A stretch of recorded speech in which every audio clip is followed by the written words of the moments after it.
పాలకులు చూస్తే అది రాష్ట్రంలో కావచ్చు, దేశంలో కావచ్చు, మరీ నిరంకుశంగా 4 కార్మిక కోడ్లు తీసుకొచ్చి ఎవరికి నచ్చినట్ల వాళ్ళు కార్మికులను ఉపయోగించుకోవచ్చు, నచ్చినంత సమయం పని చేయించుకోవచ్చు, లేదంటే నచ్చిన సమయంలోన వాళ్ళని చెప్పక చేయక కార్మికులు తొలగించవచ్చు అనే కొన్ని చట్టాలను తీసుకురావడం జరిగింది ప్రస్తుత ప్రభుత్వం.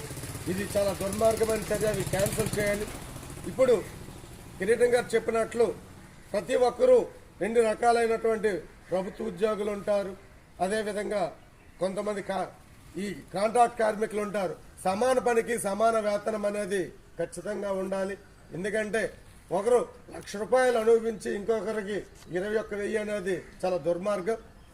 ఎవరైనా పని చేసేటప్పుడు ఆ పని సమయము, శ్రమ ఒకే రకంగా ఉపయోగపడుతుంది కాబట్టి సమాన పనికి సమాన వేతనం అనే నినాదంతో మనందరం పోరాడి మన హక్కులు కాపాడుకోవాలని